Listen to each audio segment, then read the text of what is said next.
Hi guys and welcome back. Today we're going to take a look at this CamKong 4K action camera. This is a great option if you're trying to get some action shots with your own camera, but you're not willing to spend a lot of money, for example to buy a GoPro, but also not wanting to buy the cheapest one on the market, like for example those €20 cameras. So this is a nice, I would say, middle of market option for you, so we're going to take a closer look on it now. This particular one I got from Amazon UK, and I'm gonna have the link in the video description. Taking a look at the package, we can see that the package looks a bit familiar to the GoPro as we know it, but that doesn't have to mean anything. You can see Ultra HD 4K edition. Here we have the QR code for the app if you want to install it. This also has Wi-Fi, and here we can see it makes 4K up to 24 frames per second, 2.7K at 30, and 1080p at 60 frames.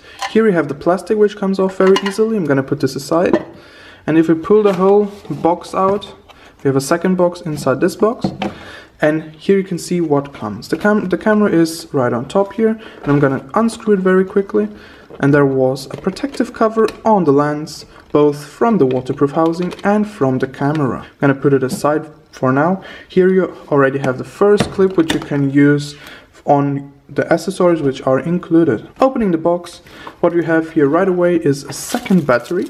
I already placed one inside the camera, and this is quite nice. There are two batteries included, and these are 1350 milliamp hours at 3.7 volts. We have some spare gluing pads and a remover for these gluing pads. Then we have a second back door for the housing, but this door is actually exactly the same. They are both waterproof housings. Then there are some small pads you can use to fix the camera on any objects, also with some Velcro straps.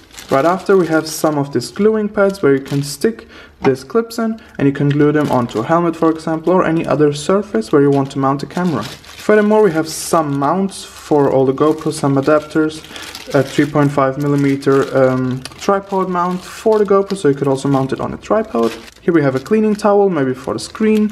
We have some zip ties, and we have a micro USB cable for charging the camera. Another bigger adapter, so you could fix your camera, for example, on your bike. And there is also I would say a small skeleton housing, which you can place the camera in, and you have a 3.5mm tripod stand, so you could fix it on both sides. Lastly, inside the package there is a user manual, obviously. This one is in English and German, and there is a lot of information in it. And unfortunately, right away this camera, and this is something which has happened to me as I also use the 64GB storage cards, this only accepts up to 32 gigs, so be careful with that. And just try to use a 32 gigs or less storage micro SD card, otherwise the camera will not work. So let's put all these accessories aside, we don't need them right now, and I'm gonna focus on the camera itself. The housing which is here is stated to be waterproof up to 30 meters if you dive it. And let's just go ahead and take the camera out, which is the most important part here. So here we go, this is the camera itself. We have quite a big screen, it's not a touch screen, but it's a quite nice screen. We have the micro USB entry here for charging, and we have the micro or the mini HDMI if you want to stream it over this one, but the micro USB is actually enough. Here you have the micro SD card slot, so you can put your SD cards in to film them also. Right above we have the microphone.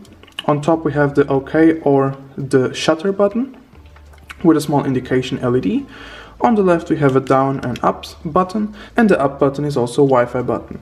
Here we again have a small speaker or microphone, and on the bottom we only have the battery compartment with a small lock, which I'm going to show you in a second. In the front we have this nice branding and a power on and off switch and a mode change switch. To take the battery out, what you have to do, you just have to slide this slider over, and the battery compartment will open. Sometimes it's a bit tricky, especially the first time, but you'll get it. Once you open the door, all you have to do is pull the battery out by the sticker which is on, and there you go, the battery is removed. To start the camera, just press this button once, you don't even have to hold it, and the camera will start. We are right away in the filming mode, and we can see the setting is Full HD at 60 frames at the moment, and we can see that we have still 42 minutes of video time left. And we can also see some other information, like for example the battery indication, if the SD card is inside and accepted. We can see if the microphone is on or off, and you can switch it on or off just simply by using the downward button. As you can see here, it's on and off. If we press the front button once again, we are in photo mode. Here we have 20 megapixels, and we can see that we still have 1,387 pictures left. If we press it again, we are in the viewing menu, I would say. Here we could see all the files which are on the camera, photos, videos and so, and we could play them back. If we press it again, we're in the setup. This is a huge menu actually, so there are total 44 different options which you can change. There is even a diving mode included, which I like a lot. Night scenes, there is everything included which you can imagine. You could also change the angle of the camera, but I have to say right away the angle isn't that much. They say it's 170 degrees, but I don't think it's that much, because compared to my GoPro 4, which when it's on wide angle is also around 170, we can say that the angle of this one is quite narrower than the GoPro, and they were both set to the maximum angle. So we have talked enough about the camera now. Let's jump in the water actually and test this camera, this CamKong 4K C470 with my Hero 4 Silver for a comparison side by side on my testing tray, and we're gonna see exactly what the difference is in between the two cameras. I'm gonna dive them now on 1080p and 60 frames, so let's jump in and take a look how they look.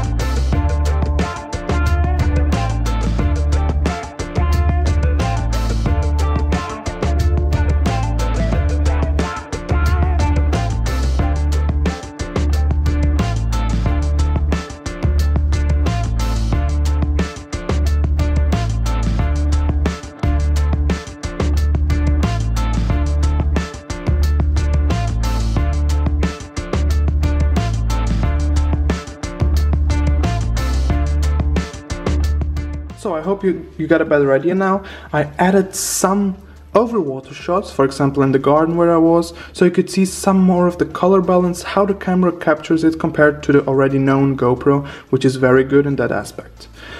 The only thing which I don't like that much on this camera, as you could see on the last shots, is as I was filming this red flower. You could see the difference in the color from the GoPro to the CamKong. The CamKong is and not that much of a defined color, not that much of this red, this fluorescent red. It was more like an orangey red with not that much color, it looked like. But it was also a very bright day, so you can't blame the camera too much, considering you only paid £70 for it.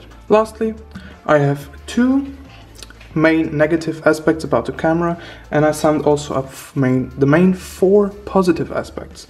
The negative are basically the short battery life. I had the camera on for about 25 to 30 minutes, but in total I actually only filmed or videoed 10 minutes, and after those 10 minutes the camera was already giving me a low battery warning. Although it's quite good, as there are 2 batteries included, so you don't have this huge issue, and I just checked and the batteries aren't that expensive. For around £5 to £8 you can get a spare battery, so that's actually okay. And the other one is actually that when you press the shutter, this is what happens. And when you're using it in your diving enclosure, the sound is so loud that after checking the videos you can literally hear it. If you press the trigger, you're gonna hear video start or video stop, and it's so loud that basically once you press the trigger you always have to cut out this 2 seconds about, so you don't hear it in your video. It's really annoying. There should be, in my opinion, an option to kill this or just to switch it off, but I'm sure you can switch it off in the menu. Coming to the positive aspects, the main one of them is the big screen. The screen is actually quite big. It's a 2-inch screen. It has a very good definition, and you can see very well what you're filming. Although the color rendering is not that good on the screen, as while I was filming this flower, it even looked worse on the screen, but you can really see if it's focused, if it's in the frame, and that's why I'm using the screen here. And for all information, you're not really using it to see if it's perfect. This is what you do on the computer later on. The another one is you have the 4K option, and it's really 4K. Although it only makes 24 frames per second, it's not going to be good for slow-mo, but it's really enough to watch the video. 24 frames is what our eye sees, so you're not gonna notice any kinds of lag there. Another option is that there are so many accessories in, compared, for example, to the GoPro, which is much more expensive. You don't even have that many accessories. So that's a good point. And the other main positive aspect is that the price you buy it and the quality you get with it is very good.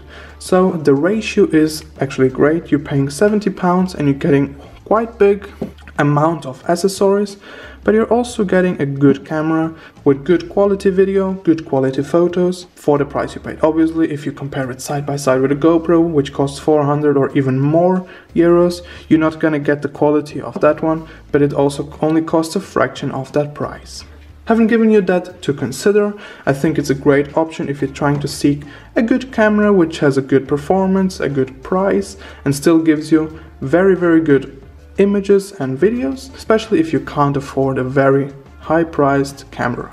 I hope you enjoyed this review. For today it's all. I wish you enjoyed it, and if you did so, I would be very happy if you could leave a like down below. If you have any questions about the camera or any ideas to improve the videos, just leave them in the comments down below.